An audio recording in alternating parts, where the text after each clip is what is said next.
Assalamualaikum warahmatullahi wabarakatuh.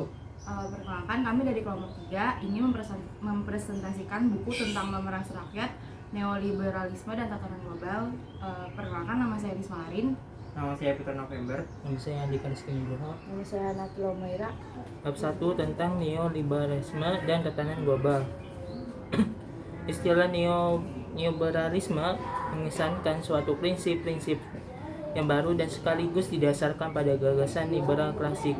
Adam Smith dianggap sebagai tokoh panutan sistem doktrin ini, juga dikenal sebagai konsensus Washington yang menyarankan sesuatu mengenai tatanan global. Konsensus Washington, konsensus neoliberal Washington adalah suatu rangkaian prinsip-prinsip berorientasi pasar yang dirancang oleh pemerintah Amerika Serikat bersama lembaga keuangan internasional yang berkuasa. Arsitek utama konsensus Washington yang neoliberal adalah tokoh-tokoh ekonomi swasta, terutama perusahaan raksasa yang mengendalikan sebagian besar ekonomi internasional dan memiliki pengaruh untuk membuat kebijakan. Nasionalisme radikal dalam dirinya sendiri tidak dapat ditoleransi. Selain itu, dalam arti bisa juga merupakan ancaman terhadap stabilitas umum. Istilah yang salah satu tugas utama Sia adalah ambil bagian dari upaya-upaya besar-besaran melemahkan demokrasi di Italia pada tahun 1948. Saat lembaga ini khawatir pemulihan umum akan berlangsung dengan cara yang salah.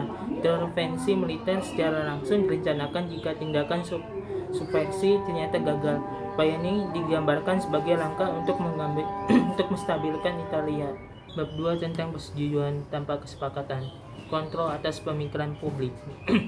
Masyarakat yang cukup demokratis seharusnya didasarkan pada prinsip permusyawaratan rakyat.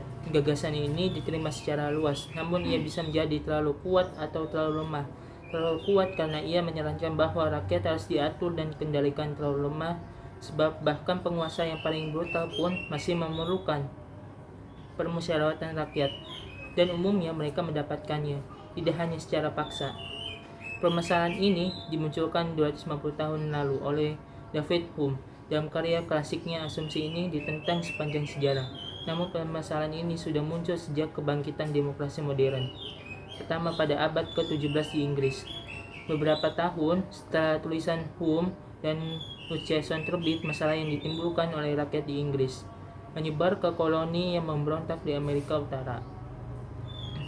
Dalam Encyclopedia of the Social Sciences, Harold Laswell, salah satu pelopor ilmu politik modern, mengingatkan bahwa kalangan terpelajar harus mengetahui ketidaktahuan dan kebodohan masyarakat dan tidak menterah pada dogma demokrasi bahwa seseorang adalah penentu terbaik keinginannya. Lebih dari 80% masyarakat percaya bahwa sistem ekonomi pada dasarnya tidak adil, dan para pekerja hanya memiliki sedikit peran atas apa yang berlangsung dalam negerinya. Tepatnya sebagian anggota masyarakat berbagi obsesi dengan kedua partai politik dalam penyimbangan anggaran. Pada bulan Agustus 1995,5% penduduk menganggap defisit sebagai masalah negara yang paling penting, sejajar dengan masalah tunawisma. Bab 3 tentang hasrat akan pasar bebas. Selama dari setengah abad, PBB merupakan forum utama bagi Amerika Serikat dalam upayanya menciptakan dunia yang sesuai. Saat itu Amerika bergerak bersama sekutunya menyusun kesepakatan global mengenai hak asasi manusia. Saat PBB melepaskan kontrol atas berubahnya dekolonisasi, membiarkan Amerika Serikat menjadi satu-satunya lawan dari berbagai kesepakatan global mengenai berbagai masalah. Pengikut Reagan mengikuti jejak pendahuluannya belakangan ini, menjadi drama komedi yang dibawakan oleh kelompok konservatif. Pimpinan Gingrich mengagung-agungkan pasar dan memberi kuliah kepada orang miskin tentang pentingnya memperlemah budaya di dalam dan luar negeri. Membangga-banggakan kepada dunia bisnis bahwa Reagan telah memberi lebih banyak bantuan impor bagi industri AS dibanding para pendahulunya selama lebih dari setengah abad. Beberapa hari sebelumnya, jurnal yang sama melaporkan bahwa sekitar 2 juta anak Inggris menderita penyakit dan gangguan tumbuh kembang akibat malnutrisi. Faktor ini terjadi akibat kemiskinan dalam skala yang belum pernah terjadi sejak tahun 30-an. Amerika Serikat memveto resolusi Dewan Keamanan yang menyeru sebuah negara untuk menaati hukum internasional. Untuk adilnya, perlu ditambahkan bahwa penderitaan akibat embargo tersebut juga ada dikala dilaporkan oleh media massa di balik itu. Kisah yang lebih besar menceritakan kepada kita tentang dunia kontemporer, mengenai kenyataan sosial ekonomi termasuk doktrin yang disusun untuk menghapus kepasrahan dan keputusasaan.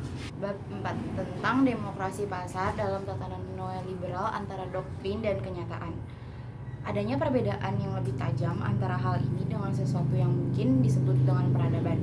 1000 anak meninggal akibat penyakit yang sebenarnya mudah dicegah dan sekitar 2 kali lipat dari jumlah pinjam uang yang akan meninggal atau menderita akibat komplikasi kehamilan atau persalinan karena kurang mendapat bantuan dan penanganan bahkan yang sederhana. Sekalipun UNICEF memperkirakan bahwa untuk mengatasi tragedi tersebut dan untuk menjamin akses universal pada layanan sosial, dasar anggaran belanja tahunan militer di negara berkembang atau sekitar 10% anggaran belanja militer AS mengenai kebebasan manusia seharusnya mengarah kepada hal-hal keperluan. Dengan kenyataan ini, tahun-tahun terakhir kita menyaksikan kejatuhan tiraan yang brutal, berkembangnya pemahaman ilmiah yang menawarkan janji-janji besar dan banyak lagi alasan untuk menyongsong masa depan yang lebih cerah. Mengubah tatanan untuk sesuatu yang dianggap lebih baik global ini dan seharusnya sudah menggabungkan kepentingan kita sendiri ketika melawan pihak yang lain. Kenyataan yang tampak oleh sedunia adalah perdebatan menyangkut kebijakan publik yang ada sekarang hanya memiliki sedikit relevansi terhadap kebijakan sebagaimana yang sudah kekuatan Amerika Serikat yang lain tidak ada yang dipandu oleh sanggu melanisme global. Perlawanan Zapatista. Sebagian perubahan besar telah terjadi dalam tatanan global panjang seperempat abad terakhir. Pada tahun 1970, aliansi negara kaya pasca perang berada di ambang perpecahan. Sementara keuntungan banyak perusahaan juga mengalami penurunan. Menyadari bahwa Amerika Serikat tidak lagi mampu mencerminkan peran sebagai bankir internasional yang selama ini sangat menguntungkan perusahaan multinasional Amerika Serikat, Richard Nixon mengubah tatanan ekonomi dunia atau sistem Bretton Woods, menahan penukaran dolar Amerika Serikat ke emas, menerapkan kontrol atas gaji dan bea impor, dan memperkenalkan peta ruang fiskal yang memfokuskan kekuatan negara untuk membantu kalangan kaya lebih dari sebelumnya. Sejak itu kebijakan ini menjadi rujukan dan mendapat dukungan lebih pada masa rancangan SCRT dipertahankan oleh kaum Demokrat baru. Perang kelas yang tak berkesudahan dan dipicu oleh sektor bisnis internet hingga skala global. Senjata pamungkas. Mari kita mulai dengan beberapa hal sederhana yang mengasumsikan kondisi yang saat ini tengah berlangsung. Bukan dari akhir suatu perlawanan tanpa henti untuk meraih kebebasan dan keadilan. Terdapat sebuah area publik di mana secara prinsip individu dapat berpartisipasi dalam keputusan yang melibatkan masyarakat umum, bagaimana pajak dipungut dan digunakan, seperti apa kebijakan luar negeri, apa yang akan diterapkan, dan lain sebagainya. Dalam dunia negara, area publik sebenarnya adalah wajah lain dari pemerintah. Hanya saja pada tingkat yang berbeda, demokrasi berfungsi sejauh individu dapat berpartisipasi sepenuhnya dalam arena publik, sembari melakukan urusan mereka masing-masing, baik secara individual maupun kolektif, dan demokrasi kapitalis. Arena publik diperluas dan diperkaya oleh perlawanan rakyat yang panjang dan seringkali pahit. Sementara itu kekuasaan swasta yang terkonsentrasi digunakan untuk mempersempitnya. Konflik ini mewarnai sebagian besar sejarah modern. Cara paling efektif untuk membendung dan demokrasi adalah mengalihkan pengambilan keputusan dari publik kepada intuisi yang tidak bisa dimintai pertanggungjawaban. Namun sebenarnya sistem kekuasaan yang tak bisa dimintai pertanggungjawaban ini tetap menawarkan sejumlah pilihan bagi warganya. Mereka dapat mengirim petisi kepada raja atau CEO atau bergabung dengan partai yang berkuasa. Mereka dapat mencoba berbisnis dengan GA atau membeli produknya. Mereka bisa memperjuangkan hak mereka dalam situasi terdesak. baik negara maupun perusahaan swasta atau menggalang solidaritas dengan yang lain. Tua bab 7 gerombolan Figlet. Pendatangan perjanjian multilateral mengenai investasi MAI pada bulan April 1998 oleh negara-negara OECD. Pada saat itu cukup jelas bahwa perjanjian tersebut tidak akan tercapai dan memang demikian yang terjadi. Ini adalah suatu peristiwa berharga yang pantas dijadikan pelajaran yang dicapai oleh senjata pembungkas, aktivisme, dan organisasi massa di dalam suasana yang sangat tidak menguntungkan. Sebagian kegagalan ini merupakan akibat dari perselisihan internal, misalnya penolakan Eropa terhadap sistem Potra AS dan undang-undang AS yang menjangkau sampai keluar wilayahnya sendiri.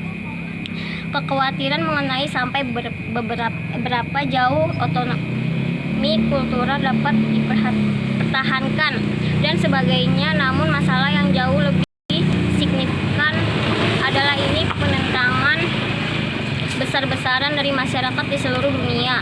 Makin sulit untuk memastikan bahwa hukum-hukum tatanan dunia akan terus ditulis oleh para pengacara dan bisnis yang ingin memperoleh keuntungan, serta oleh pemerintah yang menerima masukan dari para pengacara dan pebisnis ini. Sementara ada faktor yang selalu hilang, yaitu suara publik. Demikian Chicago Tribune menggambarkan secara akurat mengenai proses negosiasi yang berlangsung untuk MAI serta upaya yang sedang berjalan untuk membentuk peraturan bagi aktivitas global di tempat lain, juga bekas dari campur tangan publik. Singkatnya, makin sulit untuk membatasi kesadaran dan keterlibatan hanya pada sektor-sektor yang diidentifikasi secara sangat jelas sebagai konstitusi domestik oleh pemerintah Clinton.